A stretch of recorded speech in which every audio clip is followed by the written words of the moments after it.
Welcome to our channel. Today we how to automate investment research with Stockpile, easy tutorial step by step clearly. Start by visiting the Stockpile website. Create an account if you don't have one, or log in to your existing account. Once logged in, navigate to the investment research section. Explore the available tools and features for automated research. Begin by selecting the assets you want to research, such as individual stocks or ETFs. Use the search bar to find specific investments by name or ticker symbol.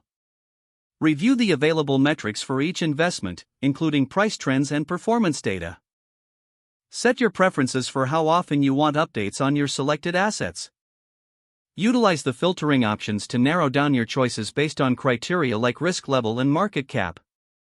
Look for any available automated alerts that can notify you of significant changes in your selected assets.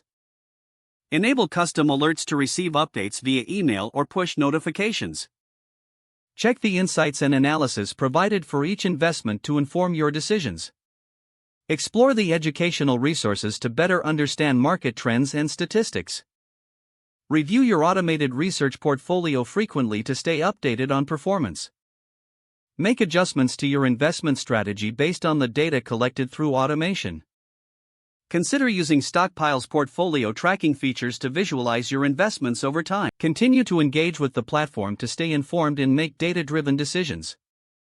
By following these steps, you'll be well equipped to automate your investment research process with Stockpile. If the page does not load, refresh the browser or try again in a private or incognito window. Make sure you are using the correct email address, then retype it carefully to avoid small typos.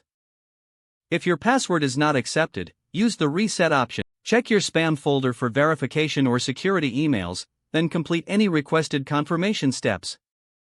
Enable two-factor authentication if available to improve account security and reduce unauthorized access risk. After signing in, review your profile details so your contact information and settings are accurate and current. If you see an error message, note it down and try again after restarting your device and internet connection.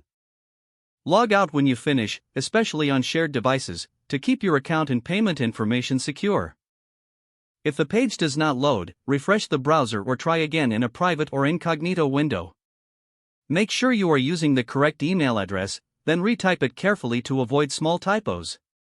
Don't forget to like this video and subscribe to our channel for more step-by-step tech guides.